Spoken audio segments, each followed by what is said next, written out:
Hello and welcome to another episode. Hi, namaste. Well, the monsoons are here, and I'd say this is the perfect time for every business owner to take a good look at their insurance policies. Absolutely. Because if you're running a business, whether it's a storefront, a warehouse, or an IT startup, Hmm. it's fair to say monsoon season is about more than just damp floors and traffic delays. Hmm. Monsoons can test your operations, your preparedness, and most definitely your insurance. Yes, most companies think they're covered fire, property, maybe even stock. Mhm. But what happens when you are forced to shut down? Not because something broke, but because the situation around you makes it impossible to keep running. Yes, that's where business interruption or BI cover becomes critical. And the problem is, most people only hear about it after it's too late. Right.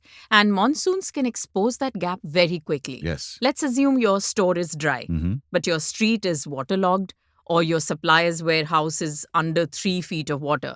This means your business hasn't been physically damaged, but your sales completely halted. Yes, that's why business interruption cover is not just about insuring assets, it's about ensuring continuity.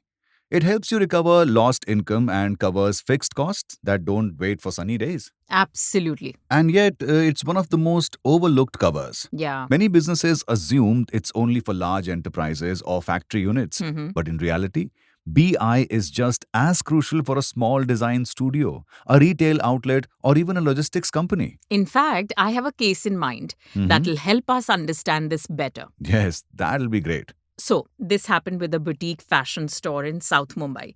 Back in July 2019, heavy rains flooded the ground floor. Mhm. The actual damage to stock was limited, but the store had to shut down for 3 weeks for repairs and rewiring. Oh, I see. And this coincided with the wedding season. Which is the peak season. Exactly.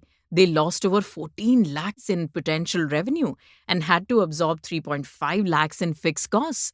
The store had standard insurance, which reimbursed just a fraction of the damage. Mhm. But no business interruption cover meant the income loss was theirs to bear. That's so unfortunate. Yeah, Because with BI cover and an indemnity period of 30 days, they could have recovered that lost income and kept things steady. yeah, Especially for seasonal businesses like theirs.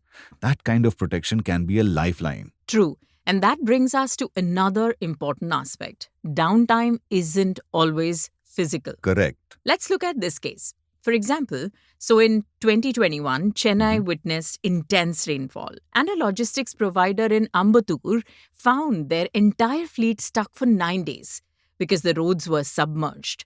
Their warehouse was untouched, but nothing could move in or out. Well, this is such a common issue. But most people don't realize it until it's too late. Yes, they lost out on key SLAs, incurred penalties worth 28 lakh rupees, and their FMCG client temporarily moved to a competitor. Since there was no physical damage, their property insurance didn't cover anything. Ouch. And here's where a BI cover with contingent business interruption clauses could have really made the difference. You're absolutely right. Many people think if my building is fine, I'm Yeah. fine. But that's not always the case. Hmm. You've got to think about what happens when someone else's problem becomes your disruption. Right. And the same goes for service based industries, Yeah. which reminds me of a Pune based IT firm that experienced a 2 day outage due to a monsoon thunderstorm. Yeah, that's another area of concern. Yeah, and their power and internet both failed, and surge damage took down their backup systems. Being hit by back to back problems is unfortunately the reality in such cases. Yeah, and it doesn't end there. They missed two key deadlines for a pharma client, Hmm. lost a future retainer, and faced a loss of almost 9 lakh rupees in revenue as a direct impact. Uh oh. And let me guess, they didn't have a business interruption cover. Exactly. Because they assumed it didn't apply to a tech business. But the Hmm. fact is that modern business interruption covers have evolved. Certainly. They can now include non damage triggers like utility outages, cyber incidents, and more, which are incredibly relevant for today's digital businesses. Which brings us to the key question for our listeners. Does your insurance reflect the real risks of the monsoon season in your region? That's a great point. Because a 5 day disruption in the Northeast may look very different from one in Gujarat or Tamil Nadu. Yeah. And yet, many policies are drafted with